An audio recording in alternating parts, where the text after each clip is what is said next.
ఆవా నేను నైటే శంబాలా మూవీ చూసి వచ్చేసాను. మూవీ చూసాక నా ఒపీనియన్ ఏంటి అంటే ఆది సాయి కుమార్ గారు చాలా రోజుల తర్వాత ఒక మంచి మూవీ తీశారు. మూవీలో పాజిటివ్స్ వచ్చేసి lead actors performances and main character performances అనేది చాలా బాగున్నాయి, especially in first half. And ఇంకోటి బ్యాక్గ్రౌండ్ మ్యూజిక్. ఒక మైథాలజికల్ హారర్ థ్రిల్లర్ మూవీకి బ్యాక్గ్రౌండ్ స్కోర్ అయితే చాలా బాగుంది ఈ మూవీలో. అండ్ మూవీలో హారర్ ఎలిమెంట్స్ కూడా చాలా ప్లేసెస్ లో బాగానే వర్కౌట్ అయ్యాయి. The core point of the movie చాలా బాగుంది.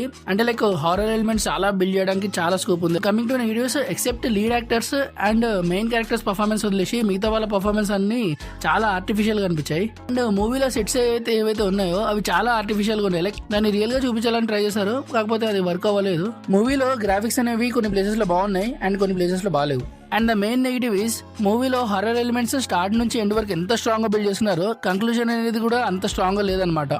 సో ఓవరాల్ గా it's decent watch in theatres. Sai Kumar గారు ఒక మంచి డీసెంట్ హిట్ కొట్టారని అనుకుంటున్నా చాలా రోజుల తర్వాత. ఒకవేళ మీరు ఈ మూవీ చూసుంటే మీకు ఎలా అనిపించిందో కమెంట్ చేయండి. Thank you, bye bye.